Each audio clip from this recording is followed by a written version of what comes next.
to satisfy your question and query. So please feel free. I request the non-Muslim brothers and sisters to please queue behind the microphones. And I request the volunteers that if they find any non-Muslims, they are our guest of honor in the session. You allow them to come in front of the microphone. And inshallah, I'll try my level best to reply to your queries. We can have the first question from the microphone on the right. Okay, good evening, everybody. My name is Kelvin, and I'm a concierge. Today, I'm coming here because I have 6 doubts, which I believe if I get the right answer, I'm ready to convert and accept to Islam.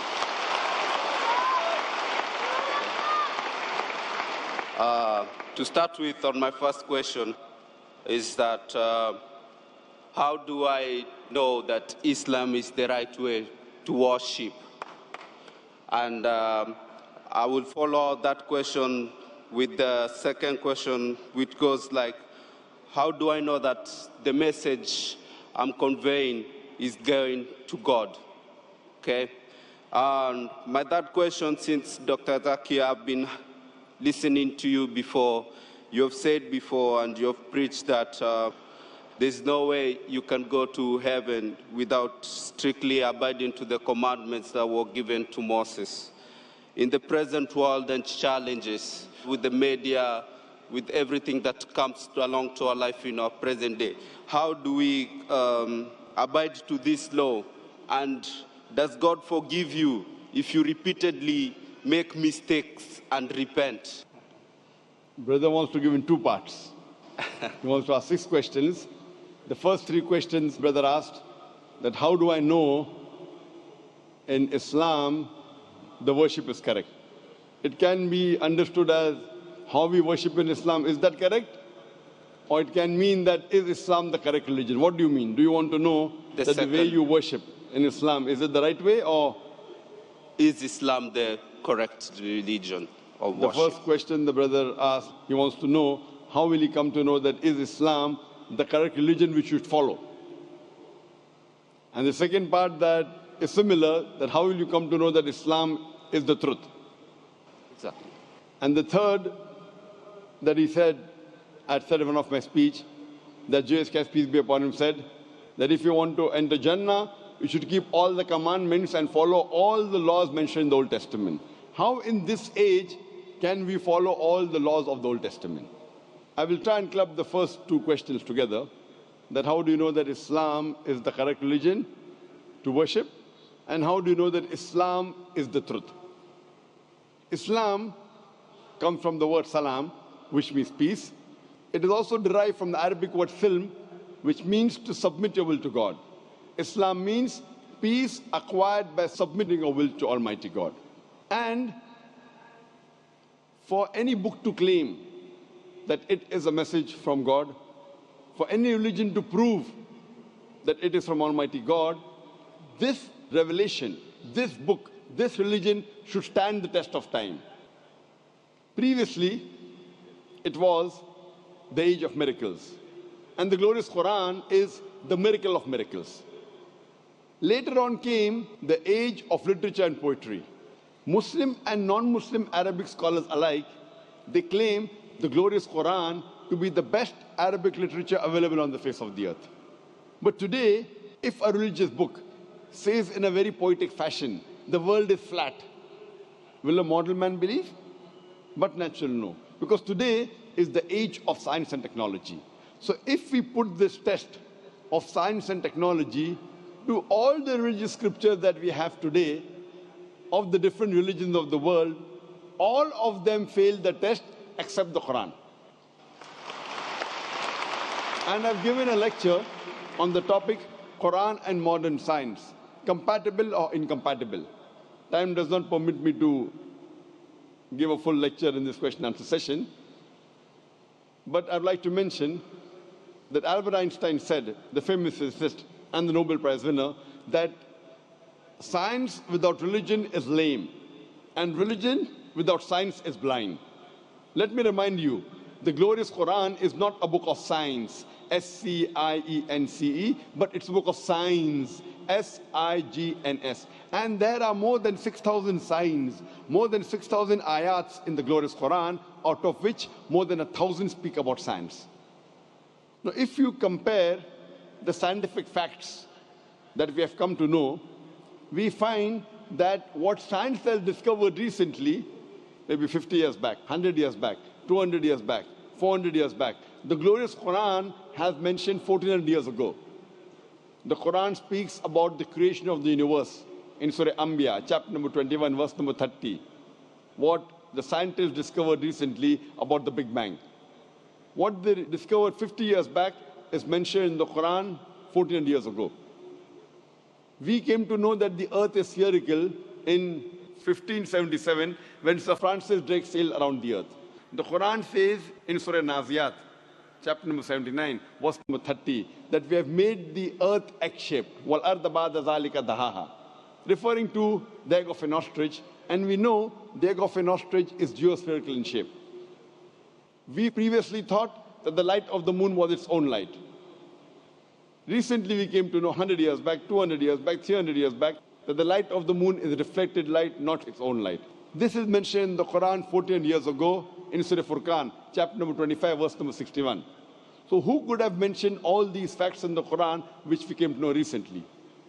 Previously, when I was in school, I had learned that the sun revolves but does not rotate about its own axis.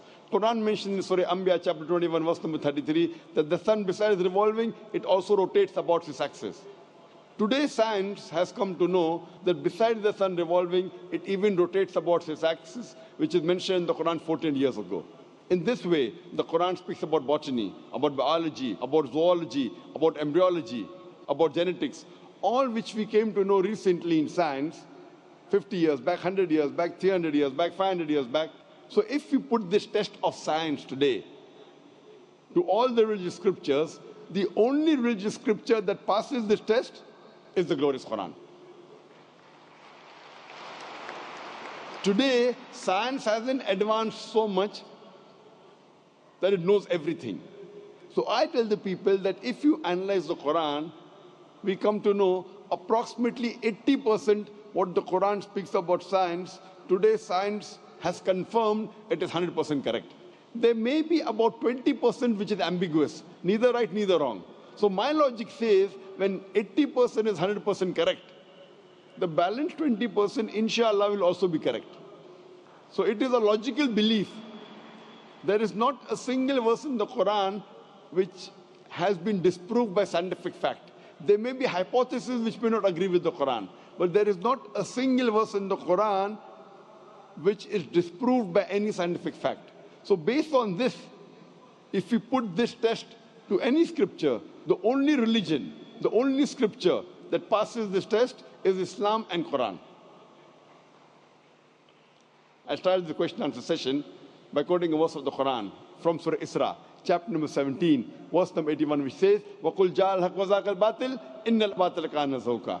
Say that truth has arrived and falsehood perishes. For falsehood is by its nature bound to perish. So if you put this test, the only religion that passes the test, the only truthful religion which is not corrupted, that's the reason William Moore said that the only religious scripture, he said 200 years back, being a critic of Islam, the only religious scripture that has not been altered and has maintained its pure form for 1200 years, it is the glorious Quran. So based on these facts, the only religion we can think and can understand and can believe it is truthful and correct, it is the Quran. As far as the third question is concerned, that I had mentioned in my speech that Jesus Christ, peace be upon him, said that you have to follow the commandments in the Old Testament. I was quoting the verse of the Bible, Gospel of Matthew, chapter number 5, verse number 17 to 20, where Jesus Christ, peace be upon him, says that unless your righteousness exceeds the righteousness of the scribes and the Pharisees, in no way shall you enter the kingdom of heaven. So if you have to be a good Christian at the time of Jesus Christ, peace be upon him, if you want to enter paradise, you have to follow all the commandments of the Old Testament. You cannot break a single jot or a tittle. If you do that, you shall be called least in the kingdom of heaven. So based on this verse of the Bible of Gospel of Matthew, chapter 5, verse 17 to 20, you have to follow each and every law of the Old Testament. And your question was very good and very logical. How can we in this age follow everything of the Old Testament, which is difficult? I agree with you. That's the reason Jesus Christ, peace be upon him, also said in the Gospel of John, chapter number 16, verse number 12 to 14. He said, I have many things to say unto you, but ye cannot bear them now. For he, when the Spirit of truth shall come, he shall guide you into all truth. He shall not speak of himself, all that he hears shall he speak. He shall glorify me. Your prophet Jesus, peace be upon him, is prophesying the coming of the last and final messenger, last and final prophet, Prophet Muhammad, peace be upon him. That when he will come, he will guide you unto all truth. That means Jesus Christ, peace be upon him, knew that everything what is mentioned in the Bible cannot be followed later on, maybe a few centuries later. That's the reason he said that he, when the Spirit of truth shall come, he shall guide you into all truth, talking about Prophet Muhammad, peace be upon him. So at that time, maybe it was possible to follow the rules and regulations mentioned in the Old Testament and the New Testament. But Jesus Christ, peace be upon him, said, in future, when the last and final messenger, Prophet Muhammad, peace be upon him, comes, you should follow him. So if you have to be a good Christian today, besides believing in one God, you should also believe in Prophet Muhammad, peace be upon him. Hope that answers the question, brother.